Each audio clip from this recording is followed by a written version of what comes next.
চট্টগ্রাম ইপিজেডের 2টি কারখানায় ভয়াবহ আগুন, নিয়ন্ত্রণে কাজ করছে ফায়ার সার্ভিসের 17টি ইউনিট, যোগ দিয়েছে 3 বাহিনী।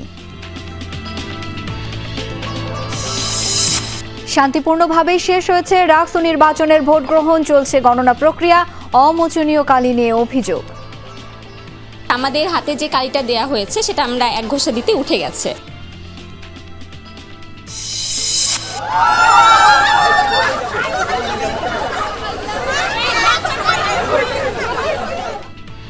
দু দশকের মধ্যে সবচেয়ে খারাপ ফল এইচএসসিতে, গড় পাশের হার 58.83, যথাযথ মূল্যায়ন হয়েছে দাবি কর্তৃপক্ষের। এই রেজাল্ট নিয়ে আমরা কি ভাবছি? আমরা যথেষ্ট সংবেদনশীল, ইতিবাচকভাবে এটাকে গ্রহণ করি, সংবেদনশীলতার সাথে গ্রহণ করি। মৌলভীবাজারের সীমান্ত এলাকায় 3 বাংলাদেশিকে পিটিয়ে মারল ভারতের ত্রিপুরার মানুষ, হবিগঞ্জে স্বজনদের আহাজারি।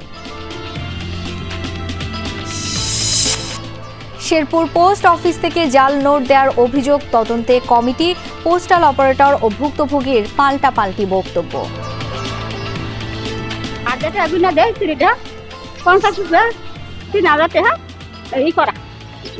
7 তারিখ টাকা নিয়ে 12 তারিখ দিলে আইসা বলে, এটা তো সরকার বা কেমনি বলে।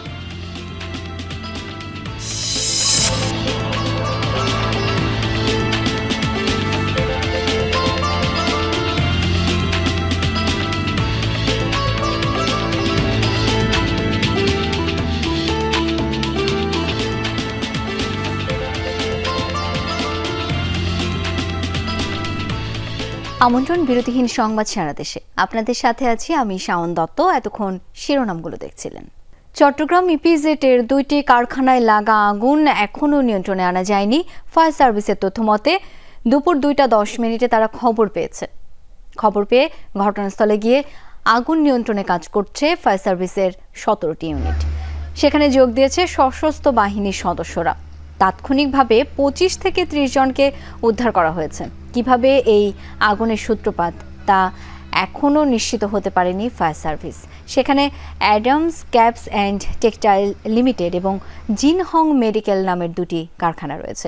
প্রথমে 8তলা ভবন অ্যাডামস ক্যাপের 7ম তলায় ঘটে আগুনের সূত্রপাত, যা পরে 5 এবং 6 তলায় ছড়িয়ে পড়ে।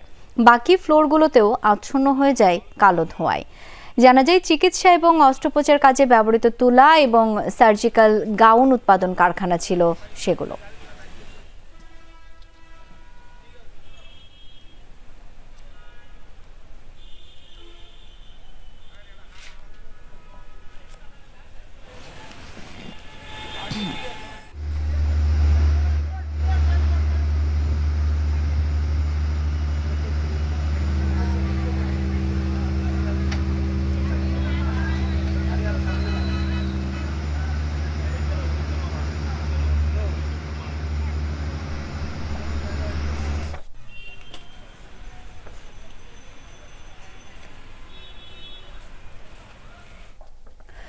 দর্শক, ইপিজেডের অগ্নিকাণ্ডের খবর সংগ্রহ করছেন আমার সহকর্মীরা। একটু যেতে চাই সহকর্মী মামুনুর রশিদ অভির কাছে। অভি, বেশ কয়েক ঘন্টা তো পেরিয়ে গেল, আগুন কতটা নিয়ন্ত্রণে আনা গেছে, কি অবস্থা সেখানকার জানাবেন এখন? কারণ আগুন কিন্তু এখন আরো বেশি তীব্রতা বেড়ে গেছে। আমরা এখন পর্যন্ত জেনেছি 13টি ইউনিট কাজ করছে, সাথে বিমান বাহিনী, নৌবাহিনীও কাজ করছে একযোগে, এবং ঘটনাস্থলে পুলিশ সদস্য রয়েছে, র্যাব সদস্য রয়েছে। দেখতে পাচ্ছেন নিশ্চয়ই আগুনের যে লেলিহান শিখা, সেটি সময়ের সাথে সাথে প্রচন্ড রকমের দাউ দাউ করে আগুন জ্বলছে, এবং দেখতে পাচ্ছেন 7ম তলা এবং 8ম তলা থেকে আয়না, অর্থাৎ ভবনের যে গ্লাস এবং ইটগুলো, সেগুলো একেবারেই উপর থেকে ভেঙে পড়ছে। ফলে নিচে যারা আছেন, আশেপাশে যারা আছেন, তাদেরকে অনেক দূরত্বে নিয়ে আসা হয়েছে, এবং আমরা যেখান থেকে আসলে দর্শকদেরকে দেখাচ্ছি সেখান থেকেও অনেক বেশি তাপ আমরা অনুভূত হচ্ছে, এবং নিচ থেকে দেখানো অনেক বেশি কষ্ট হয়ে যাচ্ছে বিভিন্ন গণমাধ্যম কর্মীদের। প্রচন্ড রকমের আগুন দাউ দাউ জ্বলছে, ফলে আগুনের যে তীব্রতা, যে তাপ, সেটি কিন্তু অনেক বেশি।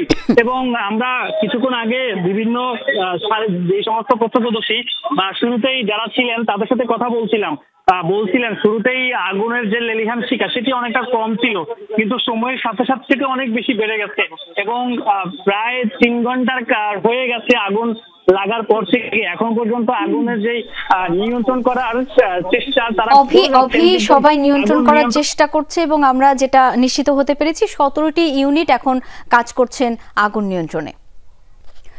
শেষ হয়েছে রাকসু নির্বাচনের ভোট গ্রহণ। 70% আশপাশে ভোট কাস্ট হয়েছে বলে জানিয়েছেন প্রধান নির্বাচন কমিশনার। দর্শক, এখন চলছে ভোট গণনার প্রস্তুতি।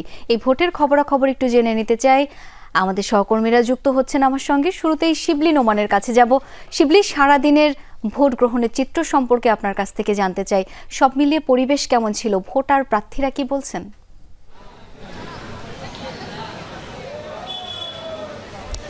শাওন, রাকসু নির্বাচন আমরা যেমন জানি যে 35 বছর পর এটি হচ্ছে, সেই কারণে কিন্তু এই নির্বাচনকে ঘিরে বাড়তি উৎসাহ উদ্দীপনা ছিল এবং উৎসবের আমেজ ছিল। সেই ভোট গ্রহণ কিন্তু ইতিমধ্যে শেষ হয়ে গেছে, যেমনটি আপনি বলছিলেন। এখানে কিন্তু নিরাপত্তা ব্যবস্থা ছিল সকাল থেকে, আমরা দেখেছি, গত রাত থেকে আসলে দেখেছি, এবং সেটি খুবই কড়াকড়ি ছিল। কিন্তু যেটি বিষয় সেটি হচ্ছে যে এই ক্যাম্পাসে কিন্তু ছোটোখাটো পাল্টা অভিযোগ ছাড়া কিন্তু সেই রকম বড়সড় কোনো রকম যে অঘটন বা দুর্ঘটনা এরকম কোনো কিছু ঘটেনি। অর্থাৎ ভোটটি শান্তিপূর্ণভাবে শেষ হয়েছে এবং তাতে কিন্তু বিশ্ববিদ্যালয়ে শিক্ষার্থীরা, প্রার্থীরা তারা কিন্তু স্বস্তি প্রকাশ করেছে। জানিয়ে রাখি যে ছাত্র দল সমর্থিত যে প্যানেল তারা কিছু অভিযোগ এনেছে, বিশেষত ছাত্র শিবির সমর্থিত প্যানেল, যে তাদের বিরুদ্ধে নির্বাচনী আচরণবিধি লঙ্ঘনজনিত কিছু, আর সেই সঙ্গে আবার পাল্টা ছাত্র শিবির সমর্থিত যে প্যানেল সেটি পাল্টা অভিযোগ এনেছে ছাত্র দল সমর্থিত যে প্যানেল তাদের বিরুদ্ধে। তো এই যে ছোটোখাটো অভিযোগগুলো, সেগুলোর বাইরে কিন্তু আরেকটি যে অভিযোগ সাধারণ শিক্ষার্থীদের ছিল, ভোটারদের ছিল, সেটি হচ্ছে অমোচনীয় কালি যে বলা হচ্ছিল, সেই কালি আসলে উঠে যাচ্ছিল। তো এই ছাড়া বড় ধরনের কোনো বলা যায় যে ঝামেলা ছাড়া ভোট গ্রহণ হয়েছে। আমরা যতটা জেনেছি, আপনি বলছিলেন যে প্রধান নির্বাচন কমিশনারের সঙ্গে আমরা কথা বলেছিলাম, তিনি আমাদেরকে জানিয়েছেন যে 70% আশেপাশে, অর্থাৎ একটু বেশি হতে পারে বা একটু কম হতে পারে, এরকম ভোট এখানে কাস্টিং হয়েছে। সেই ক্ষেত্রে তিনি বলছেন যে ভোটটি খুবই ভালো হয়েছে তার মতে। পাশাপাশি আমরা এখানে কথা বলেছিলাম যে ভাইস চ্যান্সেলরের সঙ্গে, তিনি কিন্তু আমাদেরকে জানিয়েছেন যে প্রায় 12 থেকে 15 ঘন্টা লাগবে বলে তিনি আশাবাদী এবং 12 থেকে 15 ঘন্টার পরেই তারা এই রাকসু নির্বাচনের যে ফলাফল সেটি ঘোষণা করতে পারবেন। শাওন। শিবলি, অনেক ধন্যবাদ আপনাকে। এবার যেতে চাই সহকর্মী শফিক ছোটনের কাছে। তিনি রয়েছেন কাজী নজরুল ইসলাম অডিটোরিয়ামে। ছোটন, ভোট গণনা কখন নাগাদ শুরু হবে? সব মিলিয়ে পরিস্থিতি কেমন দেখছেন এখন? ভোট গণনা শুরু হবে খুব দ্রুতই, এমনটি কিন্তু শোনা যাচ্ছে। নির্বাচন কর্তৃপক্ষ যারা, তারা কিন্তু আমাদেরকে নিশ্চিত করছেন যে সব কেন্দ্রের যে ফলাফল বা ভোটের যে ব্যালট পেপার সহ অন্যান্য সরঞ্জামাদি সেগুলো পৌঁছার পরপরই আসলে শুরু করবেন। সেটি হিসাব করলে ঘণ্টাখানেক ধরে নেওয়া যায়, এর মধ্যেই হয়তো ভোট গণনা শুরু হবে। এবং আপনাকে জানিয়ে রাখি, এর মধ্যে 3টি কেন্দ্রের ভোটের যে সরঞ্জামাদি, ব্যালট পেপার সহ অন্যান্য যে সরঞ্জামাদি, সেগুলো কিন্তু এখানে নিয়ে আসা হয়েছে কাজী নজরুল ইসলাম মিলনায়তনে। এখানেই মূলত ভোট গণনা হবে। এবং ইতিমধ্যে জানানো হয়েছে নির্বাচন কমিশনার, তিনি বলেছেন যে 12 থেকে 15 ঘন্টা লাগতে পারে ভোট গণনা সম্পন্ন হতে এবং ফলাফল জানাতে, এমনটি কিন্তু বলা হয়েছে। সুষ্ঠুভাবে এবং সুন্দরভাবে নির্বাচন অনুষ্ঠিত হওয়ার কথা বলা হচ্ছে। একই সাথে যারা দীর্ঘ প্রতীক্ষার ভোট প্রদান করেছেন, ভোটাররা, শিক্ষার্থীরা, তারা কিন্তু বেশ উচ্ছ্বসিত এবং তাদের পছন্দের প্রার্থীকে ভোট দিয়েছেন। কোথাও কোনো এখন পর্যন্ত অপ্রীতিকর ঘটনার খবর আমরা পাইনি। যদিও ছাত্রদল সমর্থিত প্রার্থী প্রেস ব্রিফিংয়ে তিনি কিছু অভিযোগ করেছেন এবং তার কিছু আগে ছাত্র শিবির সমর্থিত প্রার্থীরা কিছুটা অভিযোগ করেছেন, বেশ কয়েকটি। সেই অভিযোগগুলো আসলে নির্বাচন যে কর্তৃপক্ষ আছেন, নির্বাচন কমিশনার সহ, তারা বিষয়টি আমলে নেবেন এমনটি তারা প্রত্যাশা করেছেন। এবং তবে ভোট নিয়ে খুব গুরুতর কোনো অভিযোগ কেউ করেননি এবং আইন শৃঙ্খলা পরিস্থিতি ভালো ছিল। প্রায় 70% মতো ভোট গ্রহণ হয়েছে। ভোটাররা দীর্ঘ লাইনে দাঁড়িয়ে ভোট প্রদান করেছেন। আমরা দেখেছি যে কিছু কিছু কেন্দ্রে বিকেল 4টা পর্যন্ত বেশ লম্বা লাইনে দাঁড়িয়ে ভোটাধিকার প্রয়োগ করতে দেখেছি আমরা। তবে মোটা দাগে বলা চলে যে উৎসব মুখর পরিবেশে আসলে রাকসুর নির্বাচনের যে কার্যক্রম সেটি সম্পন্ন হয়েছে, ভোট গ্রহণ সম্পন্ন হয়েছে। এইটি আসলে আগামী কয়েক ঘন্টার মধ্যেই গণনা শুরু হবে এবং গণনা শেষ হলে সুষ্ঠুভাবে ফলাফল ঘোষণা হবে। সে পর্যন্ত রাজশাহী বিশ্ববিদ্যালয়কে আশেপাশের এলাকা সহ গোটা এলাকায় বলা চলে যে আইন শৃঙ্খলা রক্ষাকারী বাহিনীর সদস্য মোতায়েন আছে, কয়েক স্তরের র্যাব, পুলিশের পাশাপাশি বিজিবির টহল আছে। আমরা দেখেছি সুষ্ঠুভাবে এবং সুন্দরভাবে গণনা শেষে ফলাফল ঘোষণা পর্যন্ত এই বলয় থাকবে, এমনটি আইন শৃঙ্খলা বাহিনীর পক্ষ থেকে বলা হচ্ছে।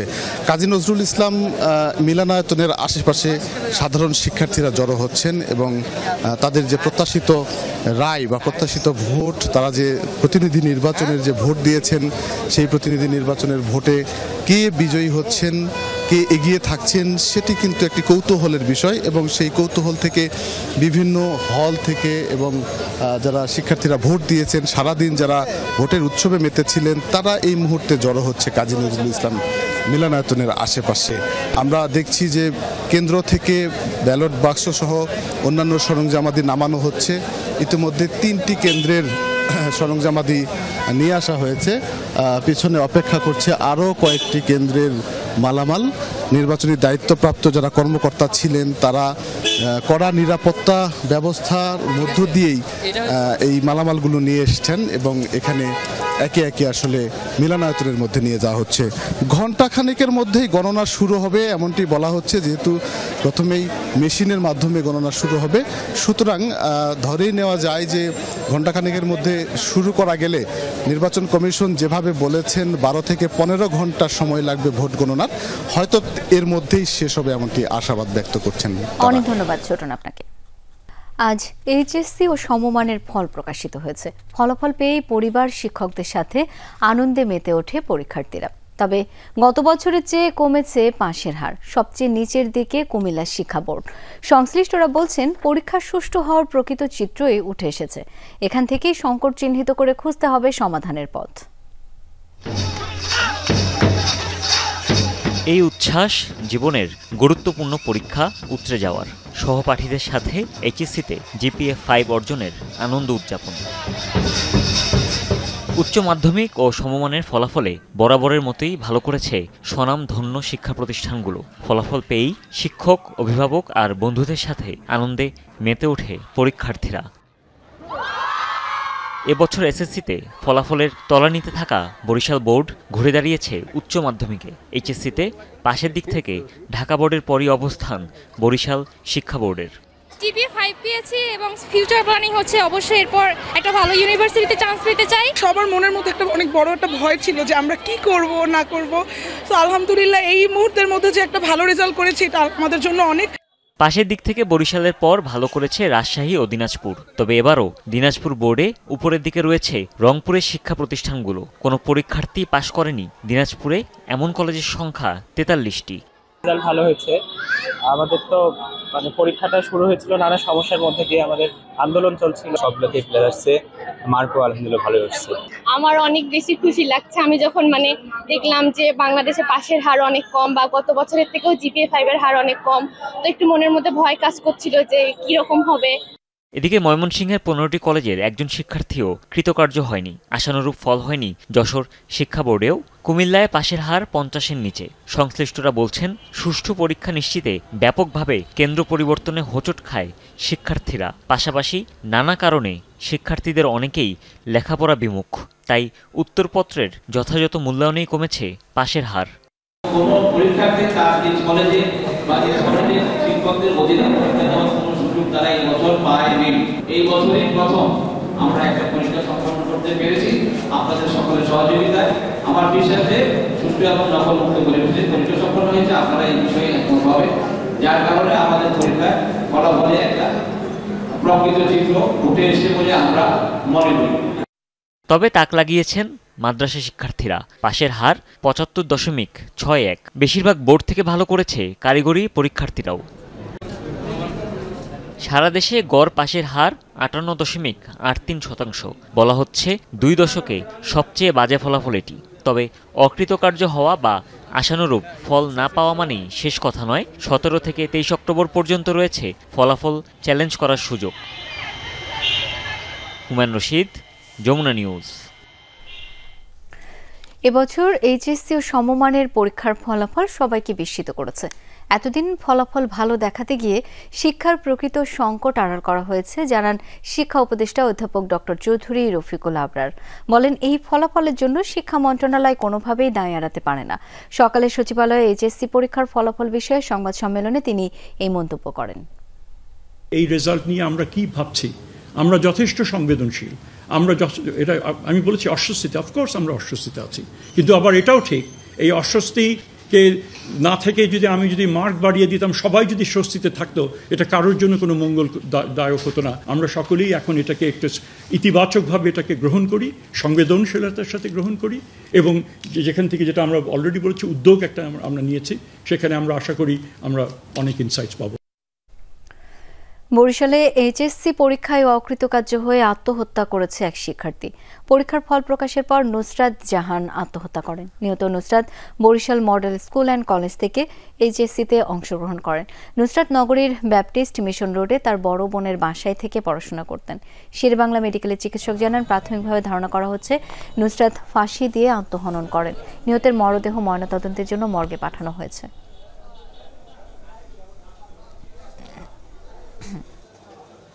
নির্বাচন পেছাতে বিভিন্ন দাবি দাওয়া নিয়ে অন্তর্বর্তী সরকারকে ব্যতিব্যস্ত করে রাখছে একটি পক্ষ।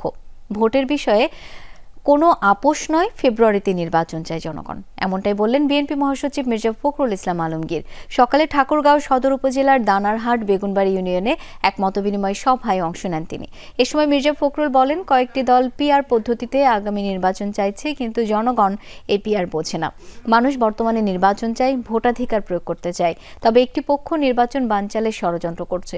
তিনি আরও বলেন, বিএনপি চায় নির্বাচন সুষ্ঠুভাবে সম্পন্ন হোক, জনগণের ভোটের মাধ্যমে নির্বাচিত হোক নিরপেক্ষ সরকার।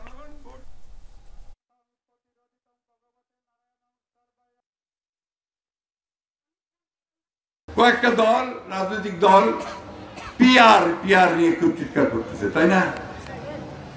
বুঝেন পিআরটা কি? আমরা ভোট একটাই বুঝি কি, যে আমার ভোট আমি দিব, যাকে খুশি তাকে দেব, এবং সেটা এক ব্যক্তি এক ভোট। ওই জন্য আমরা বলছি যে আগামী নির্বাচনটা হোক, পার্লামেন্টে ডিসাইড হবে, জনগণ ভোট দিয়ে ঠিক করবে যে কারা যাবে, পিআর হবে কি হবে না। ভারতের ত্রিপুরা রাজ্যে 3 বাংলাদেশিকে পিটিয়ে হত্যার ঘটনায় শোক ও ক্ষোভে স্তব্ধ হবিগঞ্জের চুনারুঘাট। বিড়ির পাতা সংগ্রহে সীমান্তে গিয়ে প্রাণ হারিয়েছেন তার। এমন মৃত্যুর খবরে আহাজারিতে ভেঙে পড়েছেন নিহতদের স্বজনরা।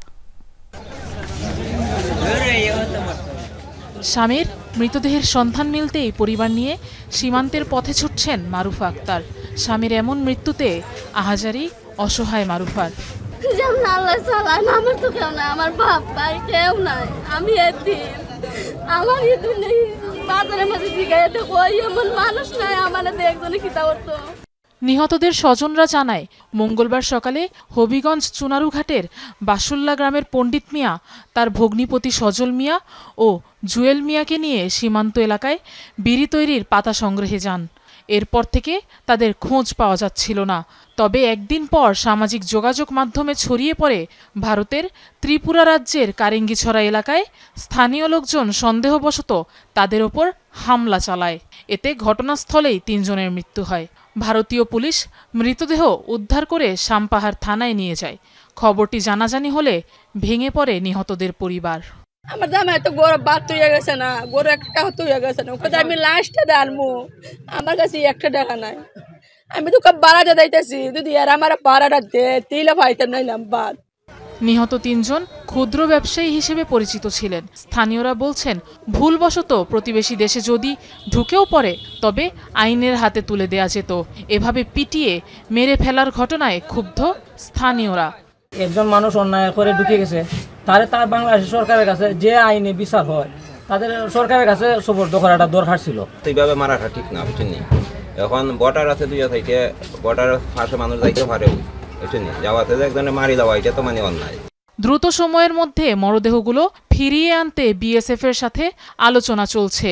আমাদের বর্ডার গার্ড আছে, ওদের মাধ্যমে বিএসএফ এর সাথে কমিউনিকেট করে পরবর্তী সিদ্ধান্ত নেওয়া হবে এবং পরবর্তী আপনাদের বিস্তারিত জানানো হবে।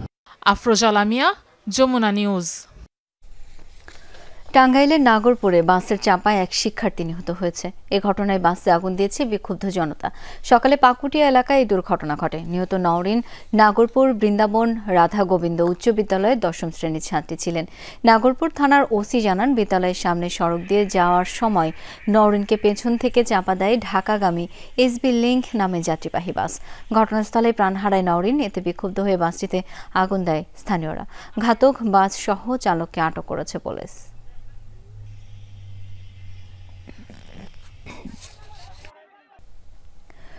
সংঘবদ্ধ হয়ে 1.5 থেকে 2,000 নৌকা নিয়ে মব তৈরি করে লুটে নেওয়া হচ্ছে সুনামগঞ্জের সীমান্ত নদী জাদুকাটার ইজারা বহির্ভূত বালু পাথর। নদীর পাড় কেটে চালানো হচ্ছে লুটের মহোৎসব। এতে হুমকির মুখে পড়েছে পর্যটনে বিখ্যাত শিমুল বাগান, বারকের টিলা, শাহ আরফিন মাজার সহ অন্তত 20টি গ্রাম। পাহারা দিচ্ছে গ্রামবাসী, জেল জরিমানা করছে প্রশাসন। তবুও ঠেকানো যাচ্ছে না মব। সংবাদ সম্মেলনে অসহায়ত্ব প্রকাশ করেছে বিজিবি। সুনামগঞ্জ তাহিরপুর সীমান্তের রূপের নদী জাদুকাটা। সবুজ পাহাড় আর নীল পানির জাদুতে মোহিত হন দেশ বিদেশের পর্যটকরা। তবে বর্তমানে সেখানে কেবলই ধ্বংসযজ্ঞের চিহ্ন। অপরূপ সৌন্দর্যের জাদুকাটা এখন লুটেরাদের উৎসবস্থল। দিনে রাতে মব সৃষ্টি করে 2 তীর কেটে চালানো হচ্ছে বালু লুটের তাণ্ডব। পরিকল্পিতভাবে 1.5 থেকে 2,000 নৌকায় 10 থেকে 15,000 মানুষ। ইজারা সীমানার বাইরে পার কেটে লুটছে বালু পাথর। রাতভর স্থানীয়দের পাহারা আর আন্দোলনেও ঠেকানো যাচ্ছে না লুটপাট। প্রতিদিন 12টা-1টার দিকে সারা রাত চলে, হাজার হাজার নৌকা বালু হারানিছে। আমরা বই বই দেখছি, এটা তো কিছু না, আমরা দোকানদারি করি। নদীর পার কেটে বালু নিয়ে যাওয়ায় হুমকির মুখে পর্যটন কেন্দ্র শিমুল বাগান, বারিকের টিলা, শতবর্ষী শাহ আরিফিনের মাজার, অদ্বৈত মহাপ্রভুর আশ্রম, নদীর 2 পারের অন্তত 20টি গ্রামের রাস্তাঘাট, বাজার সহ বসত ভিটা। যেভাবে নদী ভাঙতেছে, যেভাবে সবসময় ভাঙতে থাকে, তাহলে আমাদের এলাকা থাকবে না, মাঠ থাকবে না, বিজেপি ক্যাম্প থাকবে না। যেমন আমরা নদীর পারে সাইডে আমরা বাড়ি, তারা আমরাও সব পার রক্ষার লাগে আমরা রায় পাড়া দিচ্ছি। নদীর পার কাটা বন্ধ ও লুটপাট ঠেকাতে বাঁশের বেড়া দিয়ে তীর রক্ষার চেষ্টা চালাচ্ছে ইজারাদার।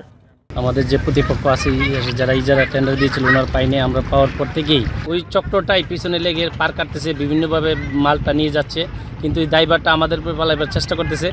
এদিকে প্রায় প্রতিদিনই অভিযান চালিয়ে আটক করা হচ্ছে লুটপাটকারীদের, জব্দ হচ্ছে নৌকা। তবুও থামছে না বালু লুট। এরই মধ্যে 52 জন মূল হোতাকে চিহ্নিত করে মামলা নিয়েছে পুলিশ। গঠন করা হয়েছে বিশেষ টাস্কফোর্স। যেদিন থেকে আমরা বুঝতে পারলাম যে জাদুকাটা নদীতে অবৈধভাবে পার কেটে নেওয়া হচ্ছে, তারপর পরই আমরা নিয়মিত অভিযান পরিচালনা করি এবং একটা টাস্কফোর্স গঠন করে যারা এই পার কাটে তারা ওই স্থানীয় 2 পারের মানুষ, তারা এটা সরকারি জমিকে, নদীর পাড়ের জমিকে নিজের জমি মনে করে বিক্রি করে দিয়েছে। কয়েক হাজার মানুষের মবের কাছে অসহায়ত্বের কথা তুলে ধরে সংবাদ সম্মেলন করে দ্রুত পদক্ষেপ না নিলে পরিস্থিতি নিয়ন্ত্রণের বাইরে যাওয়ার উদ্বেগ জানিয়েছে বিজিবি। আফরোজা লামিয়া, যমুনা নিউজ। সুনামগঞ্জে বালু লুটপাটকারীদের আইনের আওতায় আনা সহ অস্থায়ী পুলিশ ক্যাম্প স্থাপনের দাবি জানিয়ে সংবাদ সম্মেলন করেছেন জাদুকাটা বালুমহলের ইজারাদার। দুপুরে সুনামগঞ্জ শহরের একটি হোটেলে সংবাদ সম্মেলন করেন ইজারাদার নাসির মিয়া। বলেন, ইজারা না পেয়ে তাদের বিতর্কিত করতে একটি সিন্ডিকেট মব সৃষ্টি করে নদীর পাড় কেটে বালি লুট করছে। এই ঘটনায় নিজেদের কোনো সম্পৃক্ততা নেই বলেও দাবি করেন তিনি। জানান, শতাধিক স্বেচ্ছাসেবক নিয়োগ দিয়েও বালু লুট ঠেকানো যাচ্ছে না। সম্প্রতি মব সৃষ্টি করে জাদুকাটা নদীর পাড় কেটে অন্তত 50 কোটি টাকার বালু লুট করে নিয়ে গেছে দুর্বৃত্তরা। মামলা হেরে আমাদের প্রতিপক্ষ একটি দুষ্কৃতকারী তাহিরপুরে চিহ্নিত মহল রাত্রে এমনকি দিনে আলোড়িত মত সৃষ্টি করেছে। জাদুকাটা নদীর পার অংশের পার কেটে গড়বাড়ি এলাকার বিভিন্ন জায়গায় বালু লুট হওয়া বালি বিক্রি করে।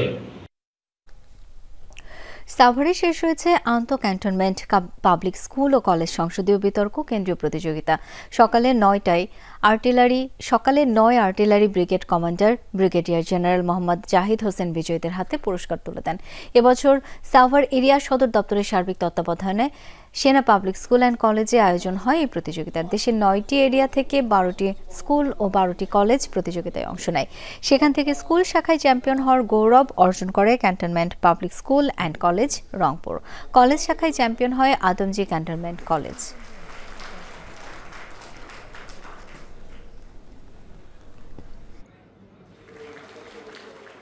শিক্ষার্থীদের মধ্যে যে আত্মবিশ্বাস, নেতৃত্ব গুণ, একসাথে কাজ করার যে স্পিরিট এবং যৌক্তিক বিশ্লেষণী মনোভাব যে গড়ে তোলে, তার ভবিষ্যতের দায়িত্বশীল নাগরিক হিসেবে তাদেরকে প্রস্তুত করতে সহায়ক হবে। শেরপুর পোস্ট অফিস থেকে এক নারীর সঞ্চয়পত্রের বিনিময়ে উত্তোলন করা টাকায় জাল নোট পাওয়ার অভিযোগ উঠেছে। শুধু তিনিই নন, জাল নোট পেয়েছেন আরও এক ভুক্তভোগী। বিশিষ্টজনরা বলছেন, পার্শ্ববর্তী দেশ থেকে চোরাই পণ্যের সাথে হাত বদল হচ্ছে জাল নোটও প্রবেশ করছে সীমান্তবর্তী জেলায়। তবে সেই নোট কিভাবে সরকারি প্রতিষ্ঠানে প্রবেশ করেছে তা খতিয়ে দেখার দাবি সকলের। এরই মধ্যে কাজও শুরু করেছে 3 সদস্যের তদন্ত কমিটি। শেরপুর থানা চত্বর থেকে শুরু করে বিভিন্ন সরকারি দপ্তরের দ্বারে দ্বারে সমাধানের আশায় ঘুরছেন 50ঊর্ধ্ব শাহিনা বেগম। কখনো অন্যের বাড়িতে কাজ, কখনো আবার ভিক্ষাবৃত্তি করে সঞ্চয় করেছিলেন পোস্ট অফিসে। মেয়াদ পূর্তি হওয়ায় সঞ্চয়পত্রের 2,69,000 টাকা উত্তোলন করেন তিনি। 5 দিন পর শহরের একটি ব্যাংকে জমা দিতে গেলে জানতে পারেন এর 53,000 টাকাই জাল।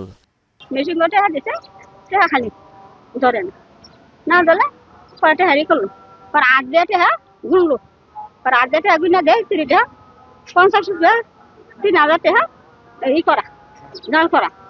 পোস্ট অফিসের সিসিটিভি ফুটেজে দেখা যায় একই দিনে শাহিনা বেগমের আগে 2 গ্রাহক পোস্ট অফিসে 4 লাখ টাকা জমা রাখেন। ধারণা করা হচ্ছে সেই জমা টাকাতেই ছিল জাল নোট। সরকারি প্রতিষ্ঠানেও আসল নোটের নিশ্চয়তা না থাকায় ক্ষুব্ধ স্থানীয়রা। আসেন, আমি টাকা জাল আছে নিচে আসছি, আসার পরে ওই যে কাউন্টারে যে লোক ছিল, যে রিসিভার ছিল ক্যাশিয়ার, উনি স্যারের মানে ম্যানেজার স্যারের কাছে নিয়ে গেল যে ওখানে নিয়ে যাবো 25টা নোট শোনালে 25টা নোট জাল। আমরা আগে দেখতাম যে হাটে বাজারে, গরু হাটিতে 2-1টা জাল নোট চালাচালি হতো, এটা পাবলিক পর্যায়ে হতো। কিন্তু এখন যদি সরকারি প্রতিষ্ঠান থেকেই মানুষ জাল টাকা লেনদেন করে, তাহলে দেশের মানুষ যাবে কোথায়? যদিও অভিযুক্ত পোস্টাল অপারেটরের দাবি, টাকা দেখেই শাহিনা বেগমকে দিয়েছিলেন তিনি। সঞ্চয় নেয়ার 5 দিন পর এমন অভিযোগ ভিত্তিহীন। ওই পার্টির কাছ থেকে দেখে শুনে টাকা নিছি এবং মহিলাকে আমি ওই টাকা বুঝিয়ে দিছি। এখন যদি আমার গ্রাহক সরকারি অফিসে টাকা নিয়ে 5 দিন পরে বাড়ি থেকে এসে বলে যে এই টাকায় তার 7 তারিখ টাকা নিয়ে গিয়ে 12 তারিখ যদি আয়সা বলে যে আপনার টাকা জাল বাইর হয়েছে, এই সমস্যা ওই সমস্যা, এটা তো সরকার বা পোস্ট অফিস কর্তৃপক্ষ কেউ নেবেন।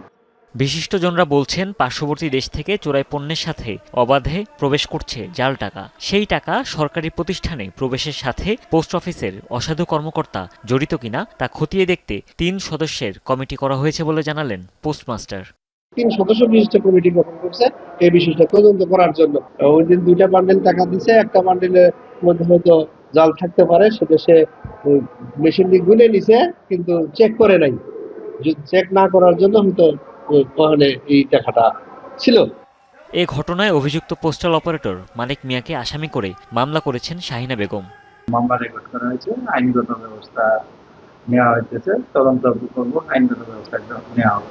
53টি 1000 টাকার নোট ছাড়াও শেরপুর পোস্ট অফিসে সম্প্রতি আরও 25,000 টাকার জাল নোট ধরা পড়েছে। হুমায়ুন রশিদ, যমুনা নিউজ। দর্শক, এই ছিল সংবাদ সারা দেশে।